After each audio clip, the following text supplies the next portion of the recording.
안녕하십니까. 오늘은 디지털 성범죄의 이해라는 제목으로 이야기를 하도록 하겠습니다. 디지털 성범죄란 온라인상에서 일어나는 성적 자기 결정권을 침해하는 모든 행동들을 일컫는 말이라고 이해를 하시면 될 것 같습니다.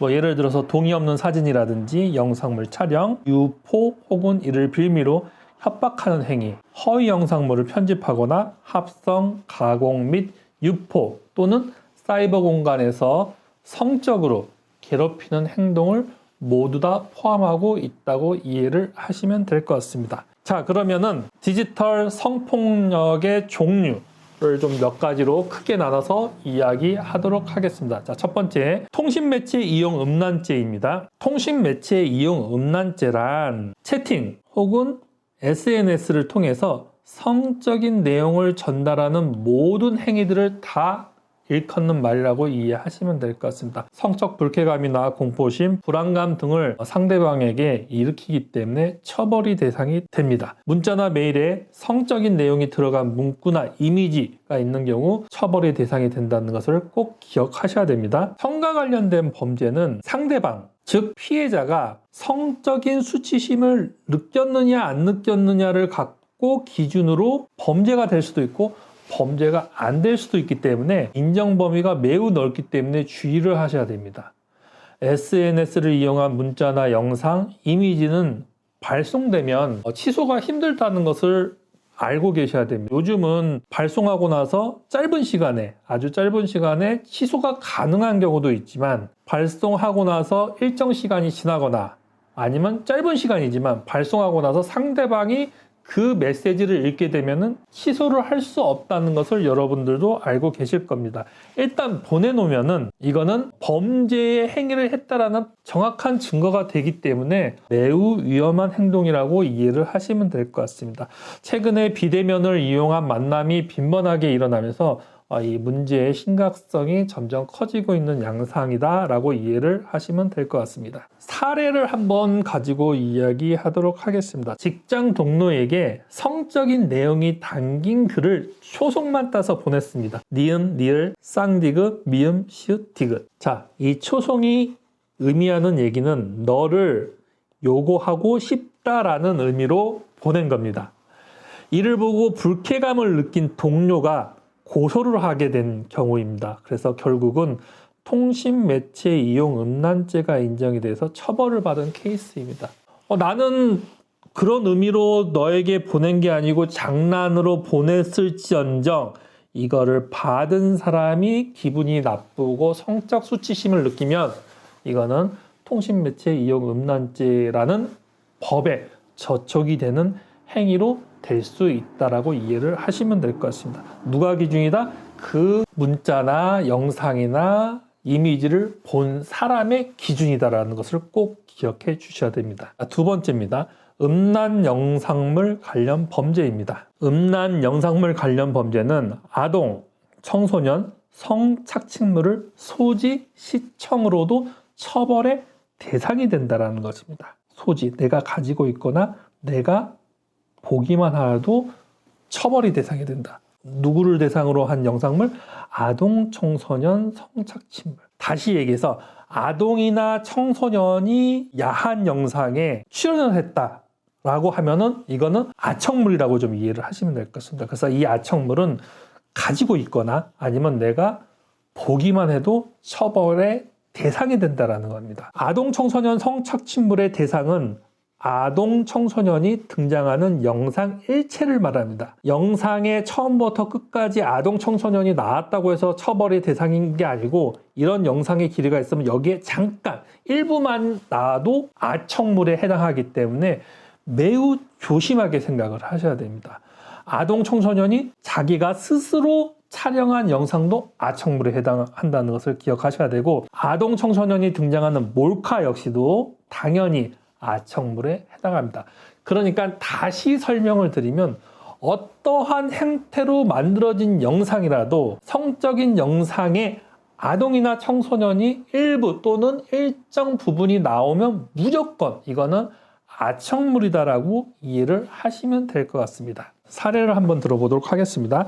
스타킹 패티시 성독차증을 가지고 있는 사람이 스타킹과 관련된 동영상 파일을 다운받은 일이 있었습니다. 근데 이 파일은 용량이 크다 보니까 압축 파일로 되어 있었고, 이 파일을 압축을 풀고 영상의 일부를 보고 소지하고 있었던 사건입니다. 그런데 앞에서도 이미 설명드렸듯이 그 영상 전체 중에서 일부분에 아동이나 청소년 관련된 영상이 삽입이 되어 있었는데, 이 영상물을 갖고 있는 분은 그게 있었다라는 것을 알지 못한 상태에서 소지하고 있었다가 아동 청소년 성착취물 소지죄로 처벌받은 케이스가 있었다라는 겁니다. 계속 강조드리지만 내가 모르고 있었다가 내가 이걸 소지하고 있는 거잖아. 내가 알았으면은 이거를 소지 안 했을 수도 있고, 이걸 내가 알았으면 처음부터 다운로드를 안 받았을 수도 있잖아요. 그러면 지금 여기서 처벌받은 사람은 되게 억울할 수도 있다라고 생각을 하실 거예요. 억울한 사항이에요. 그래서 원래는 아청법에 의해서 처벌이 안 되는 게 맞지만, 내가 이거를 모르고 있었다라는 것을 누가 증명해야 된다? 내가 증명해야 돼요. 내가 이 영상 전체의 일부분에 아동이나 청소년 성착취물이 포함되어 있는 것을 내가 모르고 있었고, 내가 몰랐기 때문에 이것을 다운받았고, 내가 그 부분을 보지 못했기 때문에 몰랐다라는 걸 누가 증명해야 된다? 내가 증명해야 된다. 현실적으로 이게 가능할까요? 불가능하죠. 그렇다 보니까 내가 알지 못하고 있었던 부분으로 내가 알지 못하였다고 하더라도 내가 가지고 있는 영상물의 일부분에 아청물이 있었을 경우 아청물 소지죄로 나는 처벌을 받을 수밖에 없다라는 겁니다. 법에서는 네가 모르고 인지하지 못하고 있었다면 그거는 법령에 의해서 처벌을 할 수 없지만, 그걸 증명하는 건 바로 내가 해야 되기 때문에 그 증명은 객관적인 증거에 의해서 증명을 해야 되는데 거의 현실적으로 불가능하다라고 이해를 하시면 될 것 같습니다. 세 번째, 음란 영상물 제작 및 유포 범죄입니다. 기존 두 번째하고는 약간 틀리죠. 두 번째는 음란 영상물을 내가 시청한 거고, 그리고 음란 영상물을 소지한 것 중에서 아청물이 포함되어 있을 경우 처벌을 받는 거고, 지금 이야기하는 것은 음란 영상물을 내가 직접 만드는 거예요. 제작하거나 또는 내가 직접 만들어서 유포하건 아니면 어디서 다운로드를 받아서 유포하건, 이 모든 것을 다 우리는 음란 영상물 제작 및 유포 범죄라고 이야기를 합니다. 자, 그럼 하나하나 이야기하도록 하겠습니다. 파트너가 촬영에 동의를 했어요. 성과 관련된 범죄에서 제일 중요한 게 뭐죠? 동의예요. 동의를 하지 않고 관련된 모든 행동들은 무조건 범죄예요. 근데 여기서도 보면 파트너가 촬영에 동의를 했어요.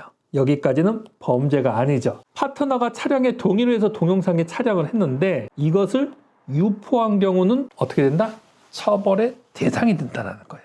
우리의 영상을 촬영한 거는 동의를 했기 때문에 문제가 없습니다. 그러나 이 영상을 다른 곳에다 업로드하거나 아니면 다른 사람한테 보내거나 한 거는 음란 영상물 제작 및 유포 범죄에 의해서 처벌을 받을 수 있다는 것입니다. 그렇기 때문에 동의하고 촬영하는 거와 유포하는 거는 별개의 문제다라고 좀 이해를 하시면 될 것 같습니다. 그리고 많이 오해하시는 게 바로 이 세 번째예요. 촬영 당시에는 서로 동의해서 촬영을 했어요. 상대방이 나하고 잘 사귀다가 헤어질 수도 있는 거고, 그렇죠? 아니면 나하고 뭐 어떠한 이유든지 상대방이 만약에 그거를 다시 거부를 해요. 촬영한 걸 촬영한 거 지워줘 했는데 촬영한 걸 지우지 않고 내가 가지고 있어서 유포하거나 판매하거나 임대하거나 제공하거나 또는 전시하거나 상영하는 거 모두 다 처벌의 대상이 된다는 겁니다. 당연히 상대방이 아까도 말씀드렸지만 촬영에 동의해서 유포하거나 판매하고 이거는 무조건 범죄이지만, 촬영에 동의하였다고 하더라도 사후에 어떠한 일로 파트너가 너 촬영한 거 삭제해줘 했는데 삭제를 하지 않고 소지하고 있었다? 이것도 음란 영상물 제작 및 유포 범죄에 해당한다는 것을 꼭 기억해 주셔야 됩니다. 한번 사례를 들어보도록 하겠습니다. SNS를 통해서 만난 이성 친구와 반나체로 하상 채팅을 하면서 상대방의 동의를 받고 녹화를 한 사건입니다. 촬영한 영상물을 캡처해서 동영상의 일부를 학교 반 친구에게 보여준 거예요. 내가 촬영한 영상을 내 핸드폰으로 캡처를 떠가지고 그 캡처 장면을 내 핸드폰에서 어떻게 보면 이렇게 뭐 자랑한 거죠. 난 이랬다 하면서 자랑한 사건인데, 이를 알게 된 당사자의 친구가 자신의 부모님에게 얘기했고, 친구의 부모님을 통해서 당사자의 부모님에게 이 사진이 알려진 거예요. 그러니까 실질적으로 보면은 이 사건은 그 촬영을 당한 친구가 직접 알게 된 게 아니고, 그 친구의 친구가 알게 돼서 부모님과 부모님에게 둘러서 결국은 이렇게 알려진 사건인데, 이후 결국은 아동 청소년 음란물 제공 및 유포죄로 처벌을 받은 케이스입니다. 아동 청소물, 즉 나이가 어린 친구를 내 친구라고 하더라도 일단은 촬영을 해서 캡처를 해서 이것을 유포했기 때문에, 즉 여기서 유포라는 거는 우리가 또 오해하시는 게 뭐냐면, 인터넷으로 막 어디다 업로드한다, 아니면 뭐 SNS로 여러 사람한테 보낸 것뿐만이 유포가 아니고, 내 핸드폰에서 캡처한 사진을 여러 사람한테 보여준 것 자체도 유포죄에 해당한다는 것을 꼭 기억해 주셔야 됩니다. 자, 다음은 딥페이크입니다. 자, 딥페이크란 지인이나 타인의 사진을 음란물과 합성한 것을 우리가 바로 딥페이크라고 얘기하고, 딥페이크 처벌법에 의해서 처벌을 받습니다. 온라인에 올라와 있는 친구 사진을 선정적인 야한 사진과 아니면 포르노 사진과 합성하는 지인 합성, 지인 능욕의 경우 처벌의 대상이 될 수 있다는 것을 꼭 기억하셔야 됩니다. 만약에 이걸 유포할 경우는 유포죄까지 추가가 될 수 있다는 것을 꼭 기억해 주셔야 됩니다. 사례를 한번 들어보도록 하겠습니다. SNS상에 올라와 있는 친구의 사진과 자신이 가진 음란 사진을 합성을 시도한 사건이었습니다. 사진 합성을 시도한 사실이 알려지면서 학교에서 왕따를 당하고 사진을 도용당한 친구로부터 고소를 당한 사건입니다. 이 남의 얼굴을 갖다 붙여놓은 이런 영상물을 제작하는 건 당연히 누가 봐도 문제가 있다라고 볼 수 있지만, 최근에 어떠한 사건이 있었냐면, 그냥 일반 사진이에요. 일반 사진. 뭐 야한 사진을 올린 게 아니고 친구의 그냥 사진을 올려놓고 밑에다가 야한 말을 쓴 거예요. 자, 이건 당연히 딥페이크는 아니지만, 이거는 딥페이크에 의해서 처벌받은 건 아니지만 결국은 디지털 성폭력에 의한 하나의 종류이기 때문에 디지털 성폭력법에 의해서 처벌을 받은 케이스가 있다라고 이해를 하시면 될 것 같습니다. 그렇기 때문에 당연히 사진을 합성한 것도 문제지만, 사진을 합성하지 않더라도 상대방 사진에 사진을 올려놓고 밑에다가 능욕하는 행위죠. 이러한 성적인 이야기들을 글을 쓰는 것 자체도 디지털 성폭력에 해당한다라고 이해를 하시면 될 것 같습니다. 다음은 몰카입니다. 몰래카메라 촬영에 해당하는 범죄입니다. 도찰, 몰카 등 동의 없는 타인의 신체를 촬영하는 경우, 이전에도 말씀드렸듯이 뭐가 중요하다? 동의. 동의를 받은 상태에서 촬영한 거와 동의를 받지 않고 촬영한 거는 상당히 큰 차이가 있다는 것을 다시 한번 강조드립니다. 다시 말씀드리면, 동의 없이 타인의 신체를 촬영한 경우는 몰래카메라, 즉 도찰, 몰카 등에 의한 촬영 범죄에 해당한다는 것을 꼭 기억해 주셔야 됩니다. 만약에 유포를 할 경우 유포죄까지 하나 더 추가가 될 수 있습니다. 최근 들어서 몰카로 인한 법적 처벌을 받는 사례가 되게 급격하게 늘어나고 있는 추세이며, 이에 따라 처벌법도 점점 강력해지고 있는 추세라는 것을 꼭 기억해 주셔야 됩니다. 상대방이 나체를 짓는다든지, 상대방이 옷을 갈아입는 것을 몰래 촬영한다든지는 누가 봐도 당연히 범죄를 저질렀다고 이야기할 수 있죠. 그런데 문제는 뭐냐면은, 미니스커트를 집중적으로 촬영한다든지, 수영복 입은 거를 촬영한다든지, 또는 일상복, 레깅스를 집중적으로 촬영할 경우, 또는 장소가 지하철, 에스컬레이터 상관없이 길거리에서도 마찬가지예요. 상대방의 동의 없이 촬영한 거는 몰래카메라 촬영법에 의해서 처벌을 받을 가능성이 높다라는 거예요. 다른 걸 촬영하면서 우연찮게 촬영한 경우는 이거는 그렇다라고 보기는 어렵지만 촬영한 영상물을 보니까 모든 여성의 미니스커트만 촬영한 거예요. 이거는 몰래카메라 촬영 범죄에 해당한다라고 요즘은 많은 판결문에서 나오기 때문에 매우 주의를 하셔야 됩니다. 꼭 나체를 찍는다든지 성적인 행위를 하는 걸 찍는다든지 이것뿐만이 아니라 정상적인 일상생활에서 하던 우리의 모습을 동의 없이 계속 집중적으로 찍었을 경우도 처벌의 대상이 될 수 있다는 것을 꼭 기억해 주셔야 됩니다. 사례를 한번 갖고 이야기하도록 하겠습니다. 레깅스를 입은 여성의 뒷모습을 길거리에서 촬영한 사건이었습니다. 촬영자는 특정 신체 부분을 확대하여 촬영도 하지 않았고 뒷모습을 전체로 촬영하여서 이거는 성적 수치심을 불러일으킨 촬영물이 아니었다라고 주장을 했습니다. 그런데 법원에서는 피해자의 동의를 첫 번째 받지 아니한 점, 두 번째, 피해자가 촬영으로 인해서 불쾌감과 성적 수치심을 경험했다는 것, 이걸로 인해서 결국은 유죄 판결을 받고 처벌을 받은 케이스입니다. 자, 아까도 계속 말씀드렸죠.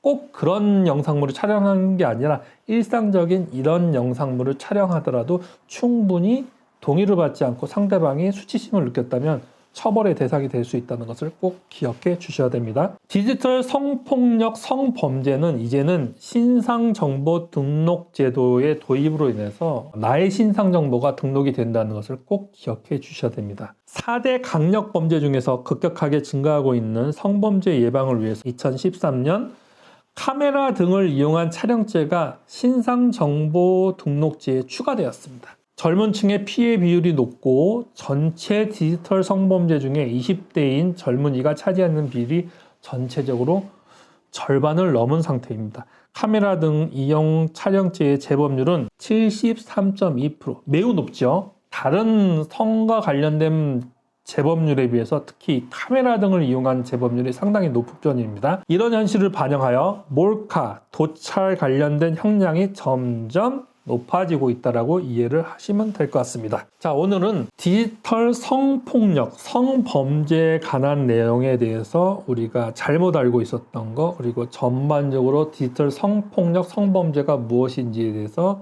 알아보는 시간을 가졌습니다. 궁금한 점이 있으시면은 상담 전문가에게 문의하시거나 아니면 영상 밑에 댓글에 질문을 남기시면은 답변해 드리도록 하겠습니다. 자, 오늘도 수고 많으셨습니다. 감사합니다.